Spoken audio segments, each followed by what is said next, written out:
우리가 계속해서 지금 환대에 대한 말씀을 나누고 있습니다. 로마서 21절까지 22장 21절까지는 이제 환대에 대한 말씀이 계속되는데요. 하나님의 아들 예수님께서 이 땅에 오시고 우리 안에서 사시면서 우리를 품으시고 환대의 삶을 사셨던 것처럼 우리도 다른 사람을 품을 수 있는 환대의 삶을 살아야 된다라고 사도 바울이 말하고 있는데요. 오늘 우리가 읽을 말씀은 어떻게 그 환대의 삶을 살 수 있는지 그중 세 가지를 말씀하고 있습니다. 우리 같이 먼저 14절 말씀 함께 읽겠습니다. 너희를 아멘. 예수님이 사셨던 그 환대의 삶을 우리도 살기 위해서는 먼저 우리가 나의 생사화복을 하나님한테 온전히 맡길 수 있어야 합니다. 세상에서는 그 반대로 사는 것이 지혜로운 일이라고 말합니다. 나에게 잘해주는 사람, 소위 내 사람은 엄청 잘 챙겨야 됩니다. 잘해줘야 됩니다. 이것저것 다 해줘야 되는데 나한테 못 해주는 사람은 그럴 필요가 없죠. 눈 밖으로 나버리는 겁니다. 매몰차게 대하고 욕하고 또 회사에서 이제 그런 일들이 보잖아요. 이제 사내 정치하는 사람도 있지 않습니까? 내가 싫어하는 사람, 나랑 적대적인 관계에 있는 사람들은 어떻게 해요? 다른 사람들한테 막 소문 퍼뜨리고 야야 제가 말이야 어제 뭐 했대 저렇게 했대 하고 나쁜 소문들 그냥 막 퍼뜨리고 그렇게 해서 그 정적을 꺾어내고 그냥 뭐 없이 해버리는 거죠. 내가 더 앞서 나가게 그렇게 하려는 거죠. 이게 세상적인 관점에서 보면은 잘하는 일인지도 모르겠습니다. 하지만 절대 이것은 예수님의 방식은 아닙니다. 또 이렇게 내가 잘 되기 위해서 나의 생사복을 위해서 내가 주장하는데 집중하고 있으면 그러고 있는 동안 나는 다른 사람을 바라보고 그들의 삶을 보고 그들을 환대할 수 없습니다. 예수님께서 하셨던 그 환대를 나도 하기 위해서는 나라는 사람에 대한 모든 것을 하나님한테 맡겨야 됩니다. 나라는 사람이 잘 되건 못 되건 어떻게 되든지 간에 그 모든 것들을 하나님한테 맡길 수 있어야 됩니다. 사람들이 나를 박해하건 말건 그런 것들을 다 일일이 응대하고 내 눈에 눈물 나게 너는 눈에는 피눈물이 날 것이야. 뭐 이러면서 저주하는 것이 아니라 그런 것들조차도 하나님께 맡겨야 합니다. 다윗이 자신의 복수를 하나님한테 맡겼던 것처럼 우리도 그렇게 해야 됩니다. 환대의 삶이라는 것은 일차적으로 하나님께 모든 것을 맡기는 삶입니다. 나보다 나를 훨씬 더 잘 아실 뿐만 아니라 나보다 나를 훨씬 더 사랑하시는 그 하나님께서 알아서 잘 해주실 것입니다. 내가 생각했던 것보다 훨씬 더 잘 해주실 것입니다. 그러니 나의 삶의 모든 부분들 생사화복을 하나님께 맡기실 수 있기를 예수님의 이름으로 축복합니다. 그렇게 할 때에 하나님께서 우리의 삶을 정말로 온전히 주장해 주시겠습니다. 주실 것입니다. 두 번째로 예수님이 사셨던 그 환대의 삶을 우리도 살기 위해서는 공감할 줄 알아야 됩니다. 공감이 그렇게 중요해요. 우리 15절 말씀 함께 읽습니다. 즐거워하는 자들과 함께 즐거워하고 우는 자들과 함께 울라. 아멘. 신앙생활을 하다 보면 이제 그런 분들 볼 수 있죠. 정말로 힘들고 아픈 상황 가운데 있는데 너무나 어려운 상황 가운데서 정말 울고 힘들어하는 분들이 있는데 그런 분들 앞에서 그 죄 때문에 그래, 죄 지어서 그래, 회개해. 그냥 바로 판단을 해버리고 이렇게 해야 돼. 그렇게 하시는 분들을 우리가 자주 봅니다. 물론 그게 맞을 수도 있겠지만 그런 말들이 맞을 수도 있겠지만 중요한 건 먼저 무엇입니까? 먼저 공감해주고 그 상황의 아픔을 함께 나눌 수 있어야 하는 겁니다.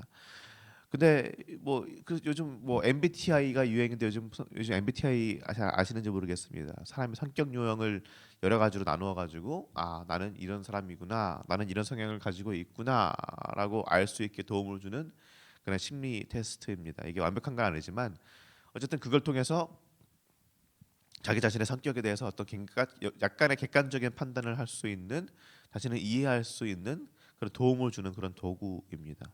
어쨌든 이 MBTI 때문에 요즘 유행하는 말이 있죠. 너 T야? 이런 말 들어보셨는지 모르겠습니다. 젊은이들 사이에서 많이 유행합니다. 너 T야라고 질문하는 게 이 T라는 것이 뭐냐면은 어 이제 thinking이죠.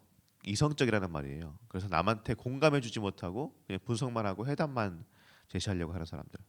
예전에는 보통 이제 이과다, 이과적이다라는 사람을 이야기를 많이 했는데 어쨌든 그런 사람들을 좀 비하하면서 우스갯소리로 일컫는 말입니다. 티? 너 티니? 이렇게 말하죠. 물론 근데 이제 이거는 기본적인 성향도 큰 몫을 합니다. 보통 남성들이 여성들보다 더 이성적 객관적이다라고 얘기를 많이 하잖아요. 그래서 네, 아니요 이런 말로만 다룰 수 있는 데이터들에만 관심이 있고 문제 해결에만 관심이 있어서 상대방의 감정에 공감하지 못한다라고 말합니다. 반면에 여성들은 보통 얘기하기로는 상대방의 심리 상태, 감정 상태에 더 민감하게 반응하고요. 그런데 지금 방금 읽은 24절 말씀은 분명 감정적인 공감이 굉장히 중요하지만 그렇다고 해서 문제 해결에 대해서 힘쓰지 말라는 이야기는 아닙니다. 공동체성에 대한 이야기예요. 상대방의 상황을 나의 상황으로 인지하고 상대방이 아픈 것 아프지만 그것이 나의 아픔으로 인지하고 도우려고 하는 것, 함께 하려고 하는 것. 그것이 바로 공감입니다. 그냥 판단하고 자로 잰 듯이 이건 옳아, 이건 그러.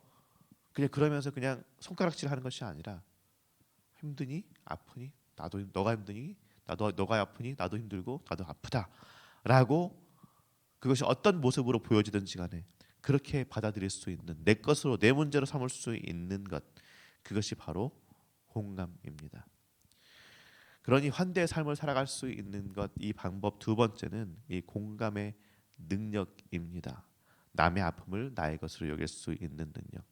예수님께서 우리를 그냥 버려두신 것이 아니라 우리의 삶의 현장에 직접 찾아오셔서 뛰어드셔서 우리의 아픔을 나누어 가지셨던 것처럼 그래서 십자가에 이렇게 죽으셨던 것처럼 우리도 타인의 아픔을 모른 채 하지 않는 그런 공감의 능력을 가질 수 있는 우리 모두가 되기를 예수님의 이름으로 축원합니다. 예수님께서 사셨던 환대의 삶을 살기 위해서 필요한 것 세 번째는 바로 겸손입니다. 겸손. 우리 로마서 12장 15절 말씀 함께 읽습니다. 서로 마음을 같이하며 높은 데 마음을 두지 말고. 아멘. 우리가 다 그렇습니다. 사람이라는 존재가 기본적으로 아는 척하는 것을 좋아하죠. 조금만 남보다 더 많이 아는 것 같고 조금만 더 내가 남보다 나은 것 같으면 그렇게 내가 위에 있다. 내가 더 너보다 낫다. 내가 너보다 더 많이 안다라는 것을 보여주고 싶어 합니다. 이건 사실 자존감이 낮은 사람일수록 더 하죠. 내세울 것이 별로 없다 보니까 내가 뭐 한 군데 조금이라도 남보다 더 많이 아는 것 같다. 이건 내가 더 아는데, 이건 내가 더 잘하는데, 그러면은 어떻게 합니까? 아 그것 보라고 내 말에 맞지 않냐고 내 말대로 하면 된다. 나를 따라와라. 그렇게 남을 가르치려고 들고 거들먹거립니다. 내가 넌 그거 모르지? 나는 알아. 이건 이렇게 해야 되는 거야.라고 가르치려고 드는 겁니다. 그러면서도 자기 자신은 겸손한 사람이다라고 생각하는 것이 사람입니다. 그것이 우리 모두의 모습이죠. 그런데 우리 예수님, 우리의 구원자이시고 창조주 되시는 예수님 어떻게 하셨습니까? 그분이야말로 정말 우리의 머리 꼭대기가 아니라 저 우주에 계시는 분인데 겸손함으로 우리를 대하셨습니다. 사도 바울의 말처럼 그분 정말 근본 하나님의 본체이심에도 불구하고 땅 끝까지 밑바닥까지 낮아지셔서 종이 되셨습니다. 왜요? 우리를 사랑하셔서요. 그렇게 해서 우리들과 함께 죄인들과 함께 삶을 나누셨습니다.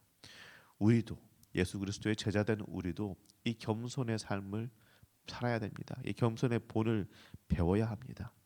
내가 분명히 높은 위치에 있고 내가 좀 더 사회적으로 높은 위치에서 가르칠 수도 있고 그럴 수 있는 사람이라고 할지라도 그럼에도 불구하고 모두와 모든 지체들과 공동체 속에 있는 모든 지체들과 마음을 같이 하고 내가 스스로 낮은 데에 처하고 그런 면에서 우리 장로님들 그 궂은 날씨에도 아무도 하고 싶지 않는 그 주차 관리하고 하시는 것 참 잘하시는 것 같습니다.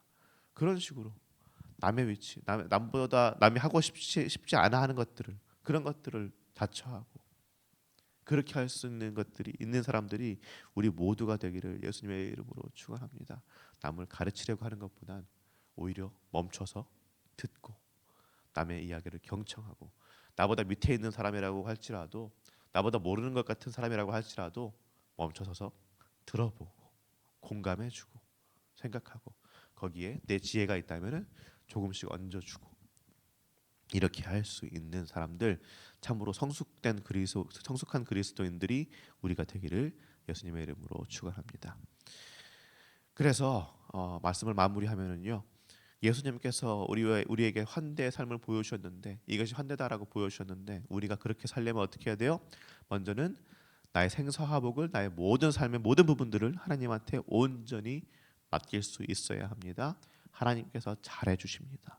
그 사실을 믿고 나의 삶을 하나님한테 맡겨야 합니다. 두 번째는 공감하는 것입니다. 타인의 아픔을 나의 아픔으로 여길 수 있어야 됩니다. 나만 그냥 잘 되면 되는 것이 아니라 그들의 삶에 내가 뛰어들어서 그들과 함께하고 아픔을 만져줄 수 있는 우리 모두 참된 그리스도인들 치유하는 자들이 되기를 예수님의 이름으로 축원합니다. 마지막으로 우리는 겸손해야 합니다. 내가 좀 많이 알고 내가 좀 많이 할 수 있고 그렇다고 할지라도 젠치하는 것이 아니라 너는 왜 이거밖에 못하니? 아니야 이게 아니야 라고 그냥 손가락질하는 것이 아니라 그 자리에서 일단 같이 들어주고 같이 해주고 보고 생각하고 그리고 또 이야기를 해줄 수 있는 그런 예수님의 닮은 그런 겸손한 자들이 우리가 되기를 예수님의 이름으로 축원합니다. 우리가 이렇게 살할 수 있을 때에 이 자리에 앉아 계신 우리 모두가 그리고 시은교회 교인 모두가 서로를 환대할 수 있는 그런 지경까지 왔을 때 이 시은교회가 그야말로 이 땅에 있는 온전한 하나님의 나라가 될 수 있을 줄로 믿습니다. 세상 사람들이 우리 교회의 모습을 보고 우리가 그렇게 서로 사랑하고 서로 환대하는 모습을 보면서 정말 이곳이 내가 있어야 될 자리구나. 내가 여기에 와야 되는구나 라고 깨닫고 구름대처럼 몰려올 수 있을 줄로 믿습니다. 이 땅이 이 시흥 교회가 정말로 이 세상에서 갈 곳 없고 아파하고 힘들어하는 모든 이들을 위한 그런 하나님의 성전이 되어질 줄로 믿습니다. 이를 위하여서 계속해서 우리 같이 기도하며 성령 하나님 나를 바꿔주시고 나를 도와달라고 기도하며 그렇게 오늘 하루의 삶도 승리하며 살아내시기를 예수님의 이름으로 축원합니다. 이제 주신 말씀 가지고 함께 기도하겠습니다.